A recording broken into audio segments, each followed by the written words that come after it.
eyes may be able to see, but without a heart, you cannot feel. What's up, everybody? This is Jossie Samuels, and you are tuning into episode 86 of the It Will Come Show. And today we're going to be talking about the 3 brand archetypes of Bitcoin communities and kind of what it means or why it matters in terms of adoption for the future. So let's jump straight into it. Now, today I'm not going to be just showing URLs, although I do have some. I actually put together a little presentation for y'all. So, the 3 brand archetypes of Bitcoin communities and why understanding it matters. So what I'm going to be covering is the 12 Junggeun archetypes, the 3 Bitcoin brands, and hello to Peter Pagoda from Twitter, the 3 Bitcoin brand archetypes, the voices of BTC, BCH, BSV, and what this all means for adoption. Now, just remember, of course, all of this is just sort of my own observation of the Bitcoin space and all the associated communities over the last 7-8 years. So the 12 Junggeun archetypes. So here, if you're not familiar with Carl Jung, so I say Jungian is probably the correct way of saying it, but there are 12 archetypes that have been sort of compiled together by Carl Jung, who's a very well-known psychologist, but this is in relation to brands, right? So with individuals, you can have archetypes that play out in our lives, you as an individual, your personality, but then also when it comes to storytelling and brands, for which brands are a form of storytelling, there are these 12 archetypes, all right? So you have the sage, the explorer, the outlaw, the magician, the hero, the jester, the lover, the everyman, caregiver, ruler, creator, and the innocent. So with that, let's now take a look at the 3 Bitcoin brands. All right. So actually, before I jump into the Bitcoin brands, let me just take you through this particular website, which is where I got the original image from. And you can see here, they've broken down their 12 brand archetypes into much more expanded versions. All right. And we will go into them individually in terms of how it relates to the 3 different archetypes that play out across various Bitcoin communities. So let's go here. All right, going back in. Okay, the 3 Bitcoin brands: BTC, BCH, and BSV. So if you're not already familiar, there are actually 3 different versions of Bitcoin out. Each camp will argue their point that their version is the original Bitcoin. Of course, I have my opinion on which one is the original Bitcoin, but taking that personal bias aside, there are 3 different Bitcoins in terms of ticker symbols that are available in the market right now. They are BTC Bitcoin, which I guess would be the middle coin there. On the left, you've got BCH or Bitcoin Cash, and then Bitcoin SV or BSV. All of them share the same Bitcoin blockchain, but have essentially different implementations of it. Bitcoin SV actually is closer to the original Bitcoin blockchain. If you want to look under the hood and just at the fundamentals, essentially what they've done is restored everything back to the original protocol as of 0.1 with very few changes to that. So it's quite interesting that they actually rolled back all the changes that were implemented on top of the Bitcoin protocol from around 2008, 2009. And so we now have these 3, and originally there was a lot of talk about how whoever had the most hash owned Bitcoin because that was what they deemed as sort of the winner in terms of proof of work. I won't go into too much detail for those of you who are watching this for the first time and aren't familiar with the space, but essentially just know that there are 3 different versions of Bitcoin out in the market right now, and there's a sort of silent battle in the background because not everybody is involved in this space to, I guess, who's gonna own the majority Bitcoin, or who's gonna win out of these 3, right, in the long run. Now, they might all still exist in some form and have their niche communities, but yeah, it's going to be a very interesting sort of watch over the next decade. At least that's how long I'm looking. So next 10 to 20 years. Now, I'm showing this here because, right, I'm talking about the 3 different versions of Bitcoin. And we have here BTC, so that's at the top, Bitcoin. That's the blue one, right? That's been around since 2008, 2009. you've got Bitcoin Cash, the orange, and Bitcoin SV, the green. Okay, this is sort of the average transactions that are currently taking place on each of the chains. Now, Bitcoin SV was birthed into the world around 2019, mid 2019, and Bitcoin Cash was birthed into the world around mid 2018. Right, so there was a lot of politics involved, and if I was to ask you, right, like which of these lines do you see sort of increasing more than the others?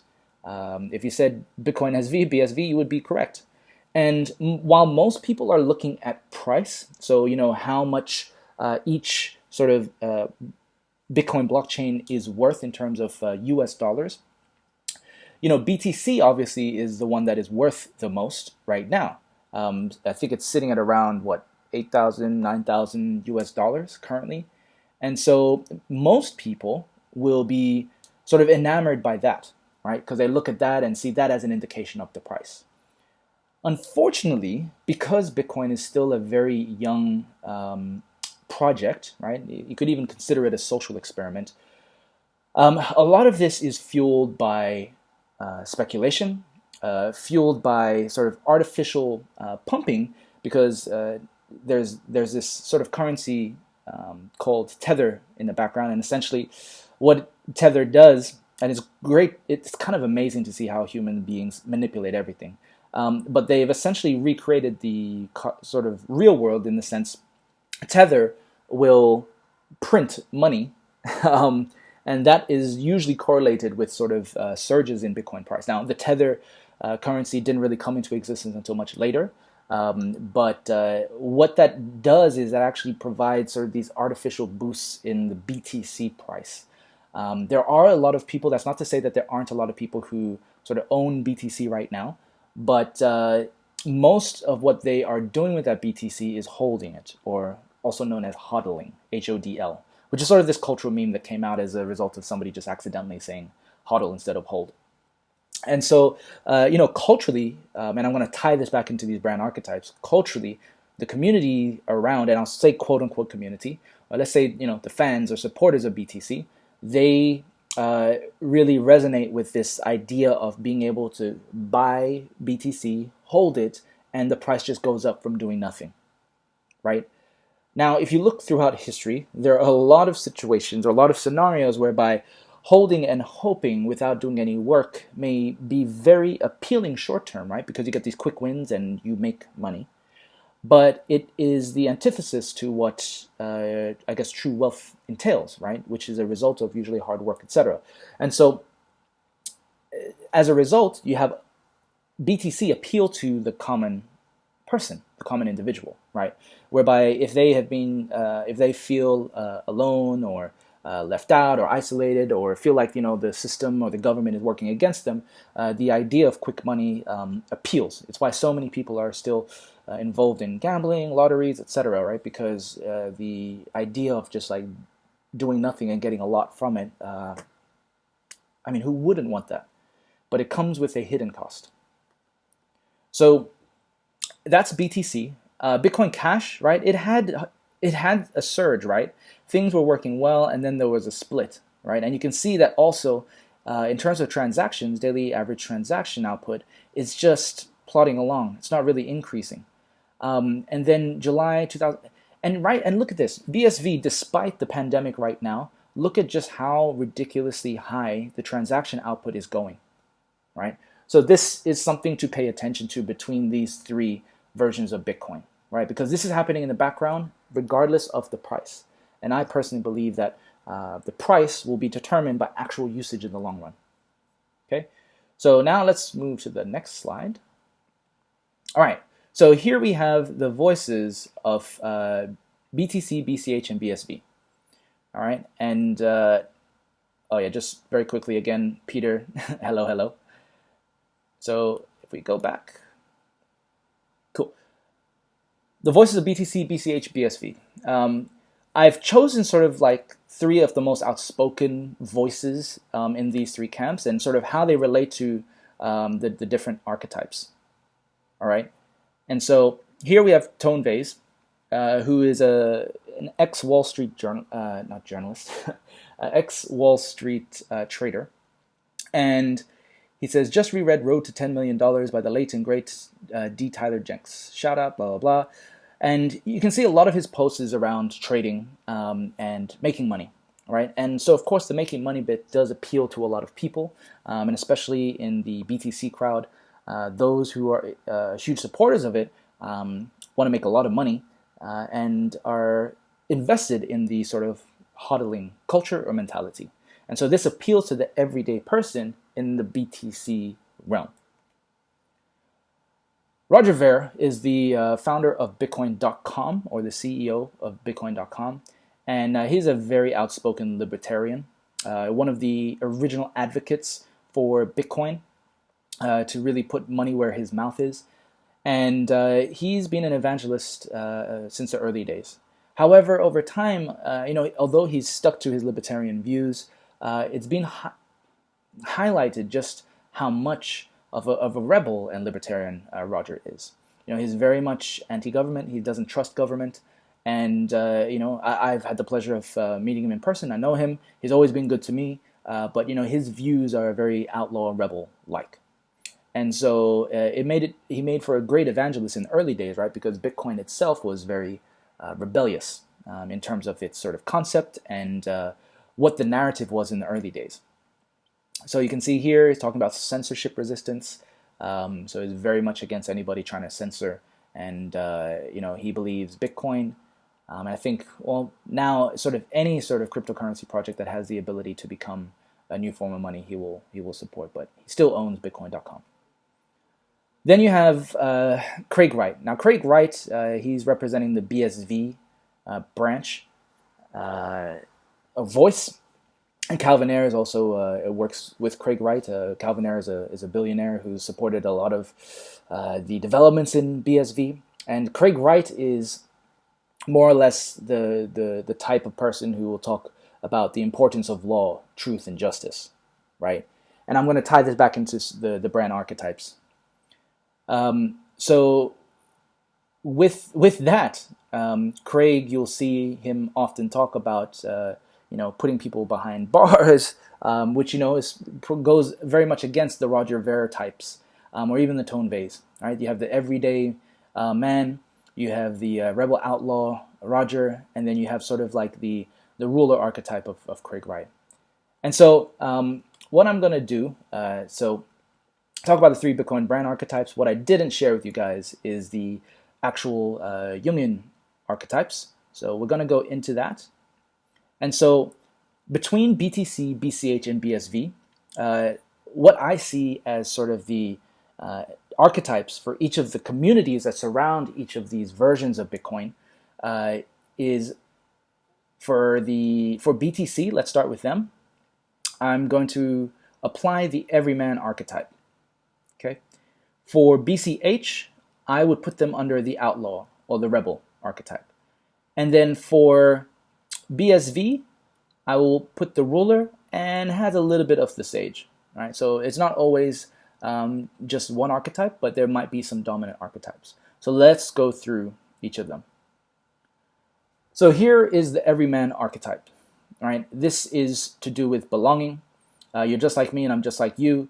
And so for a lot of folks in the BTC camp, the idea of being able to get rich quick appeals to the everyday person, right? And so you have these sort of voices and influencers who represent that.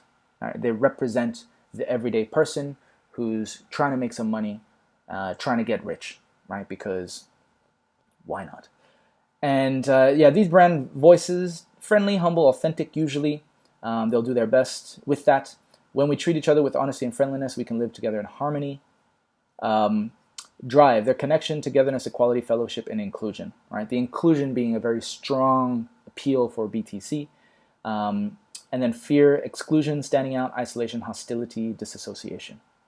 And then the strategy, align with basic values, create a welcoming community. Now, at the beginning, Bitcoin was a lot more welcoming. All right? And it sort of branched out into their own niche groups, unfortunately. And even with BTC, it has become sort of, almost some parts of, I guess, their community becomes very exclusive. There are definitely certain behaviors, traditions, rituals, memes, right, that come from this everyman archetype. So that's probably the archetype that I would apply to the BTCers. Then we have the outlaw. This is BCH, right, through and through.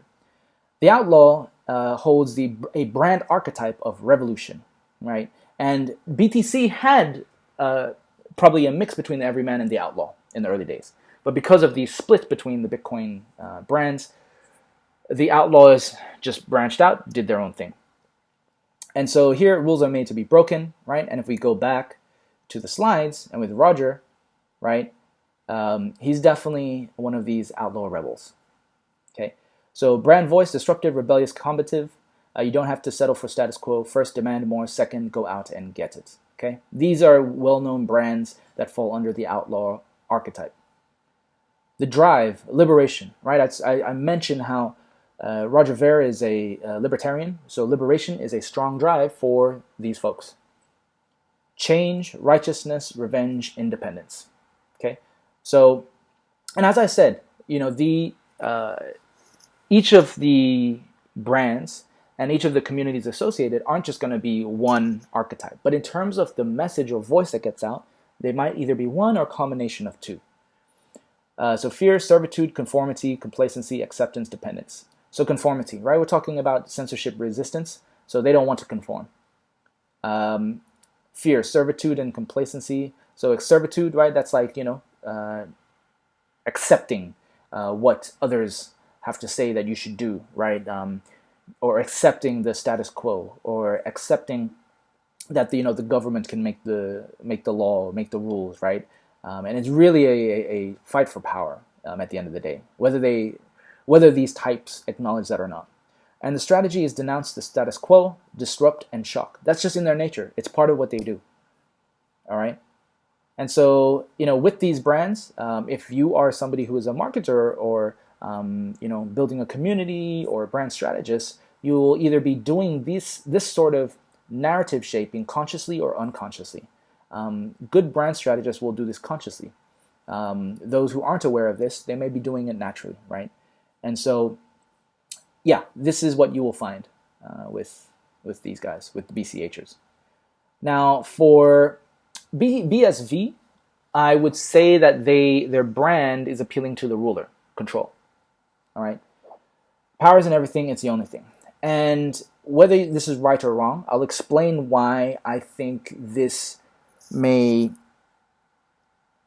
work longer term, and we will see. Okay, but the brand voice is commanding, refined, and articulate.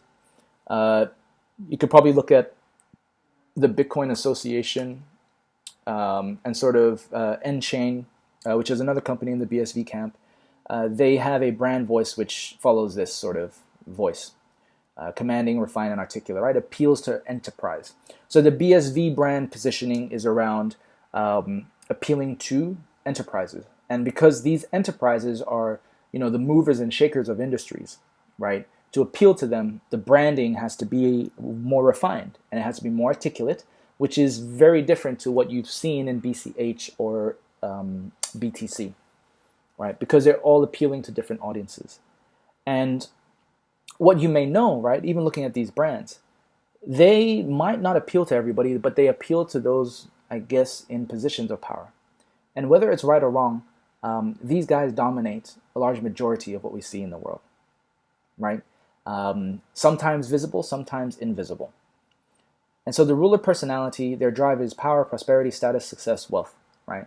So you could have some of these in any of the other camps, right? BTC or even BCH. But in terms of brand messaging, we're looking at brand messaging of each of these versions of Bitcoin and their communities. The fear is weakness, insignificance, failure, poverty, destitution, right? And it's important to look at these fears because there are insecurities, right, with each of these groups. Everybody has them. And so if you look under the hood, what you see on the surface, look underneath, you will see these fears potentially present. The strategy is exert leadership, demonstrate superiority, right? And so this is why the BSV branding positioning probably irks a lot of people in the other camps of the everyday person and even the outlaw or the rebel, right? They are literally diametrically opposed. And so, but if because it's focused, right, and it's focused on a certain segment of the population, it may appeal more and they might get more traction. All right, so the ruler branding strategy: to appeal to a ruler, you must reaffirm their sense of power, control, and respect. Rulers want to feel a sense of superiority, that they are part of an exclusive VIP club. Appealing to the masses will not get the ruler's attention and would more likely turn them off. Ruler brands must provide their customers with a sense reaffirmation that they are at the top of the ladder of success and are part of an exclusive club. This is a conscious strategy, right? At least for those who are familiar with the archetypes. And that's probably where I put BSV. But what they're building ideally actually will serve everybody in the end. But from a branding perspective, this is who they are trying to speak to. And then you've got a little bit of the sage on the BSV. The truth will set you free. This goes to sort of, Bitcoin being a truth machine, knowledge assured guiding. So there are people within the sort of BSV camp, and of course in BTC and BCH, that where truth is sort of a brand voice, right? So they're looking at wisdom, intelligence, expertise, information, influence, or your academics usually, fear, ignorance, insanity, powerlessness, misinformation, and inaccuracy, right? So you can start to see probably, if you are involved in the Bitcoin space, how some of these fears actually do manifest in the different communities. Strategy: show the path to wisdom, celebrate lifelong learning. So who we shared before, Craig Wright, he's definitely, as an individual, sits in that sort of sage archetype, in my opinion, because I know him as well.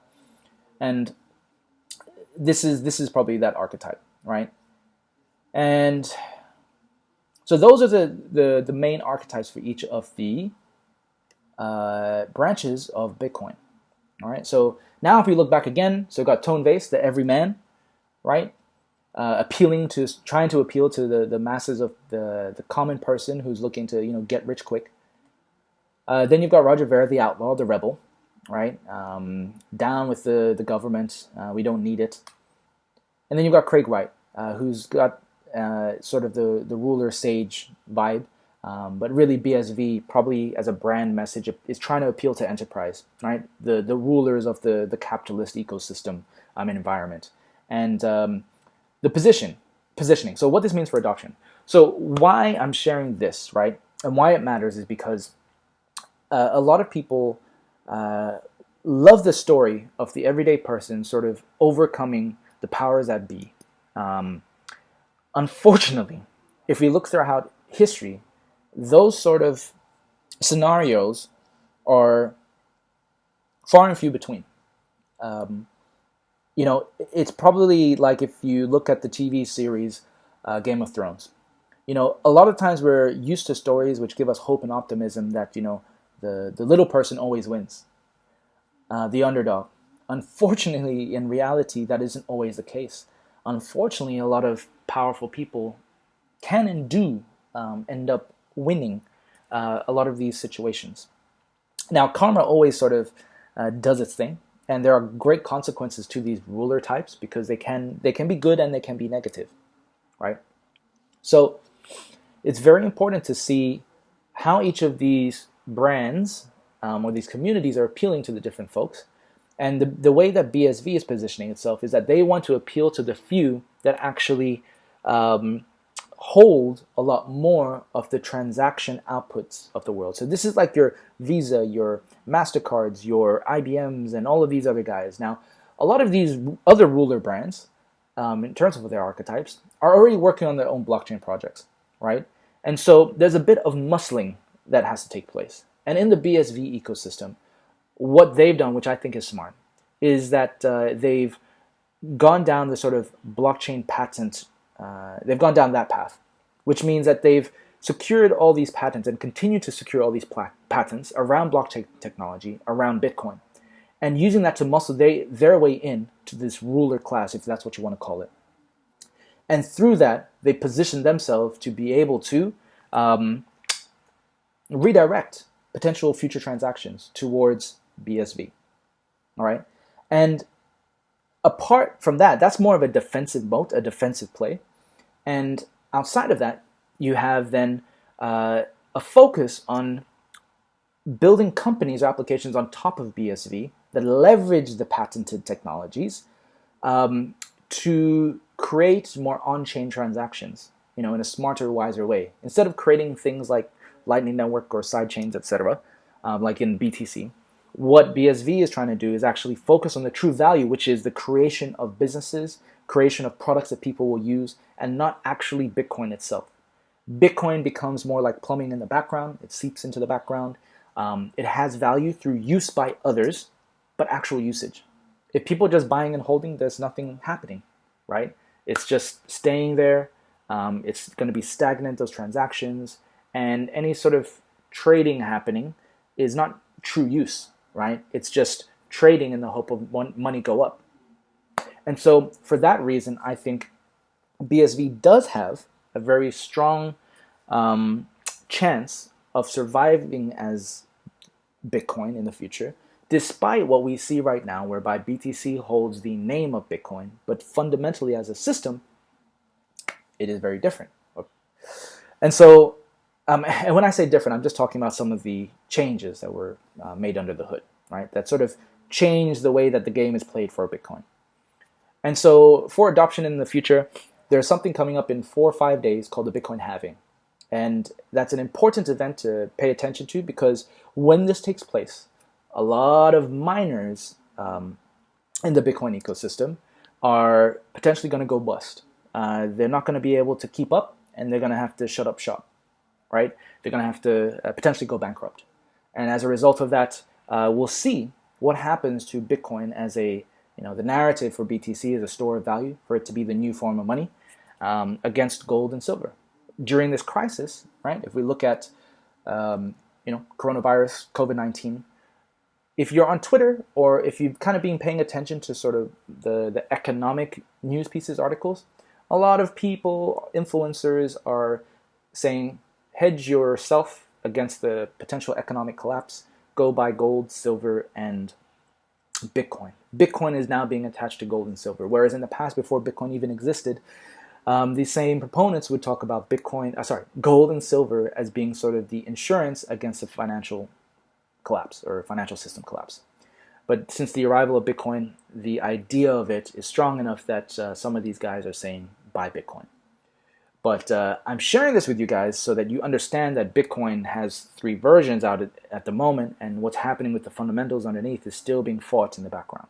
And these brand archetypes will tell you a lot about how these communities, how and why these communities attach themselves to each of the projects, because they actually appeal more to themselves and what they stand for as versus the actual Bitcoin projects, right? Because we always are attracted to things that we resonate with, right? And it's not necessarily the thing we're buying, but what that thing represents to us, whether it confirms or validates our beliefs or not. And so with that, go back here. So that's sort of my response in terms to the adoption of Bitcoin in the future. But I hope today you learned something new, especially around these brand archetypes, and you might think a little bit differently too about the brands that you love or have come to love in your day-to-day, right? Because the most well-known brands actually follow these brand archetypes, and if they have really good brand strategists, they're probably using these archetypes to help shape whatever narrative they have for the brand.